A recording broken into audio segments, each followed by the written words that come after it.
공급은 늘고 있는데 자기 집을 가진 가구는 늘지 않습니다. 서민들은 평생 벌어도 내 집 마련은커녕 전월세 가격 인상률도 따라잡지 못하고 있는데 집을 거주 공간이 아니라 투기 수단으로 전락시키는 일은 용납하지 않겠습니다.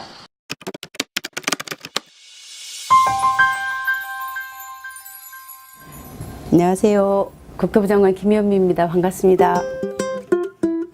우리가 지나다 보면 굉장히 아파트가 많지 않습니까? 그런데 왜 내 집은 없을까 이렇게들 생각하실 거예요. 최근 몇 년 동안에 특히나 아파트를 집을 엄청 많이 지었습니다. 단군 이래 최대 물량이 쏟아졌다 이렇게 이야기를 하는데, 그런데 이 아파트 값이 계속 오르고 있어요. 더 이상 이걸 이대로 두게 되면은 집 없는 서민들은 내 집을 갖게 되는 희망을 갖기가 더 어려워지게 되겠다.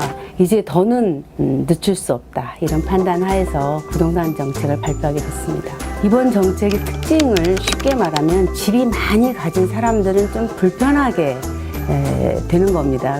자기가 꼭 필요해서 사는 거 아니라면은 집을 파는 게 좋겠다.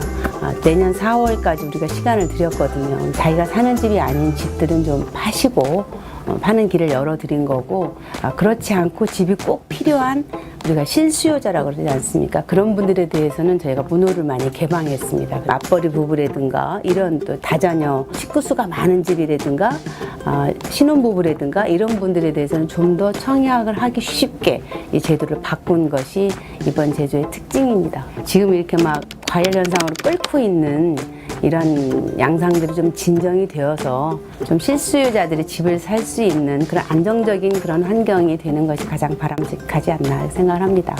공급이 없다 이렇게 말씀하시는 것은 사실과 좀 다르고요. 지금도 공공택지로 약 51만 호 정도를 지금 확보하고 있습니다.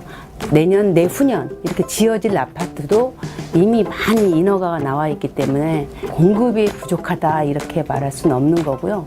일부에서 이제 강남에 집이 적다 이렇게 말씀하십니다. 그런데 강남도 물량이 결코 적지는 않고요. 청년들이나 신혼부부들은 웬만한 집을 살 수가 없지 않습니까? 그래서 공공임대 아파트를 매년 우리가 17만 호 정도를 공급하는데 그중에 10만 호씩을 수도권에 공급할 예정입니다. 신혼부부들을 위해서는 더 많은 뭔가 새로운 것이 필요하지 않나. 그래서 매년 10,000호씩 임기 중 5년 동안에 신혼희망타운이라고 지금 이름을 붙였는데, 갭 투자라고 하는 게 집을 전세를 끼고 살아서 그 차액으로 또 집을 사고 또 대출을 껴가지고 전세금 받고 또 사고 이러는 겁니다. 그런데 이게 만약에 어디 하나가 무너지게 되면은 이게 와르르 무너지게 되기 때문에 그 집에 살고 있는 전세 세입자들에게 소위 깡통 전세라고 하는 그런 위험이 있는 겁니다. 집을 거주 공간으로 보는 것이 아니라 투기 수단으로 보는 요즘 신종 수법 같은 겁니다. 마음 놓고 대출을 끼고 집을 살 수 있는 것이 또